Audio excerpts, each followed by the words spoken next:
In the last video, David and I cruised from Abingdon along the River Thames, ending day 2 in a very rainy Reading. The next morning was much brighter. We moored beside King's Meadow, which is home to the Thames Lido. I was here a couple of months ago playing Gaelic football, and I kept getting distracted by the boats going past. After my morning run around the pitch, we unpinned the boat and set off for the day.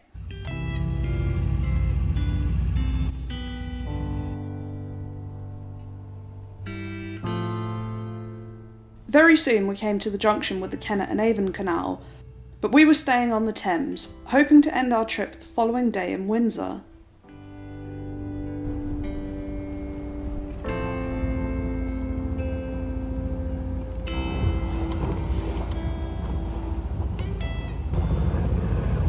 Always sad to see a sunken boat. The river still looks very rural for the most part, and it's not very busy. In fact, one of the lock keepers told me that it was the quietest summer he'd ever seen.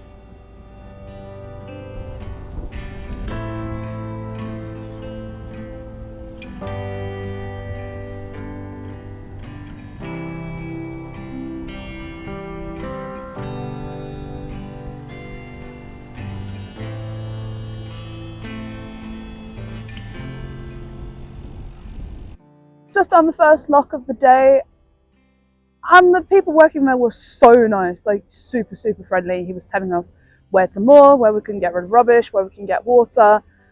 Yeah, night and day from some of the other lock keepers that we've come across. This river is so weird. Like 1 minute it's super wide, and then the next it's like this, a tiny little stream. It definitely smells like we're in the countryside now. No, that was me.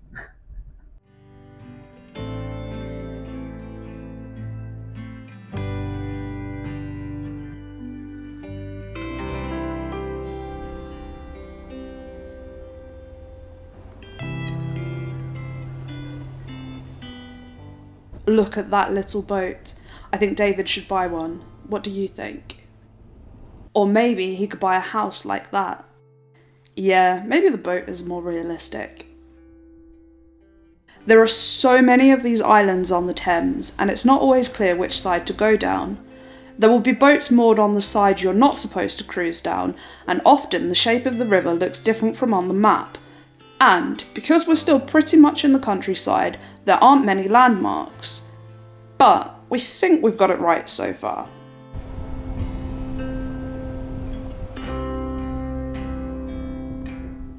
We'll go a little bit more, and then there's the next lock where we're going to get water. Boat.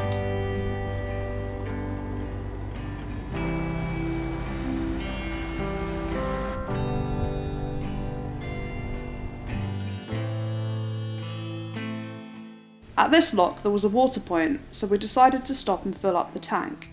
Another boat was already using the tap, so we had to wait for them to finish before we could connect our hose. Whilst we were filling up, a huge convoy of rowers came past.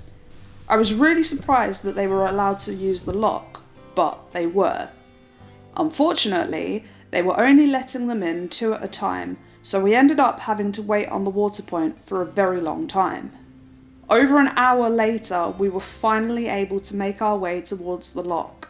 Luckily for us, the wide beam in front of us was too big to fit in the lock with the other boat, so we got to jump the queue and get on our way a bit quicker.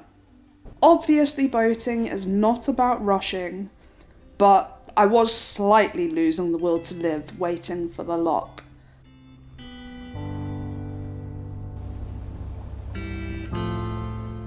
At the next lock, we got caught up in the rowing traffic again, but luckily not for quite as long. Right, I know I have been a bit depressed lately, and maybe I am in a particularly grumpy mood today. But here was another absolute... He says to me, you're going to have to go on that red bollard, which he'd said once we'd already pulled the boat past the red bollard, red meaning danger, do not go here. So I says to David, oh yeah, we're going to have to pull the boat back a little bit. So I'm pulling the boat back, and then he goes, Don't do that. Use the bollard to slow your boat down. Don't use your muscles. And then he says, I know you're very young, but when you get to my age, you'll know that all these things you've done were wrong and you didn't have to do them. It's a fiberglass boat. I could pull it with my pinky if my pinky was dislocated and broken. It weighs naffle. And who is he to tell me how to control my boat? I will do what I please with my boat, thank you very much. And then he says to David, all right, skipper, excuse me very much. Now, don't use your muscles. I would like to show him a thing or two that I could do with my muscles. Oh, look at this boat. It's a replica paddle steamer doing trips along the river from here in Henley. If you'd like to see a real paddle steamer, check out my video where I cruised on the world's only seagoing paddle steamer, Waverley, along the Thames. So this is Henley on Thames. I definitely want to come back here for a day out. Henley, of course, is famous for its annual regatta, a rowing event, and the regatta course starts here at Temple Island.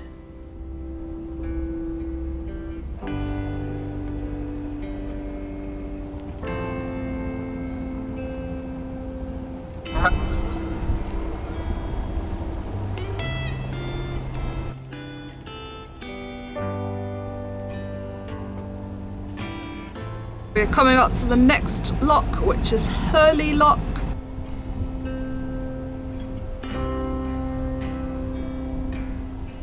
Can anyone with one of those wind turbines on their boat tell me if they make an ounce of difference? Goats.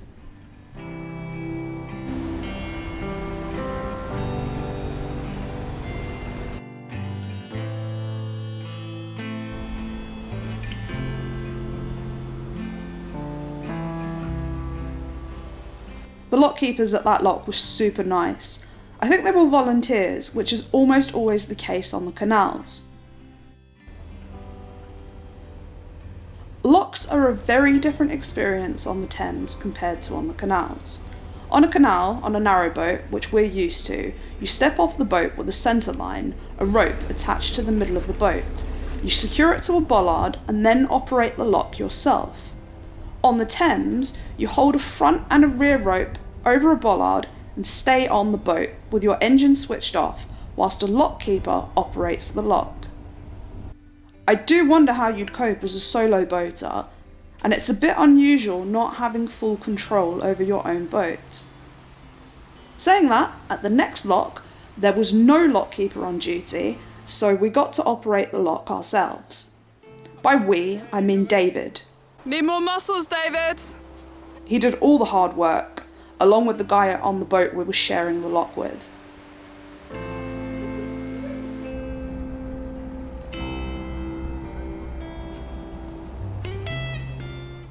The next lock, Marlow Lock, was staffed. We passed through with no drama. Look at that house! No, look at that one! Imagine living somewhere like that.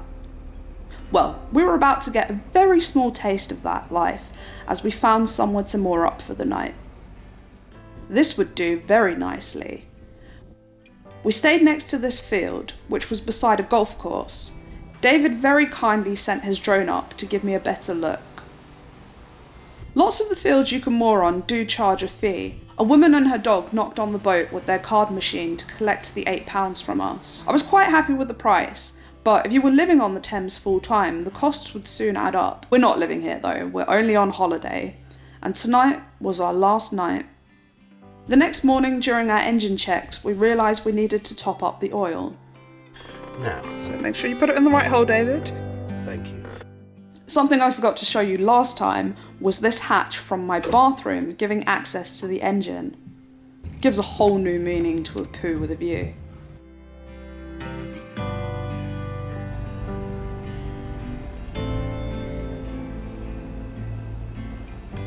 First lock done, the keeper was nice, his dog was even nicer. About a mile now to the next lock.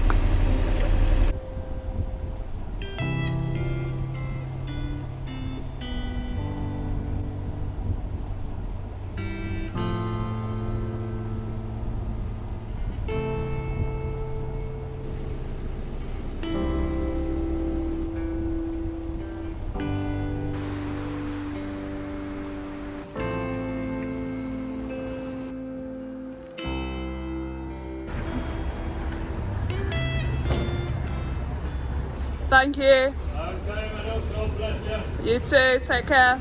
Amen. Amen. Well, he was delightful. Was he? It was lovely, yeah. Yeah, seemed very pleasant, nice. Yeah.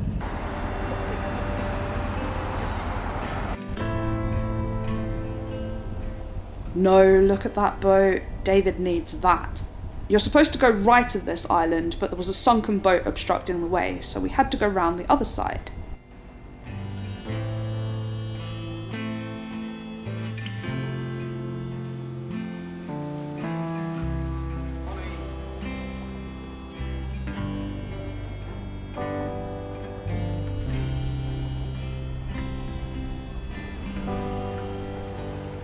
This is Bray Lock. This is Bray, a small village near Maidenhead.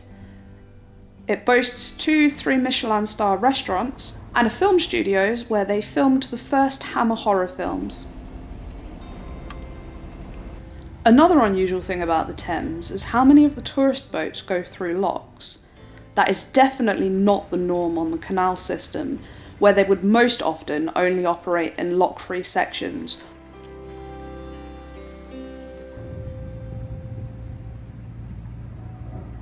To Queen's Ayot. This was our final lock of the trip. The lock keepers were lovely, and we met this great dog called Daisy who tried to stow away with us. I'd have been very happy to have had her.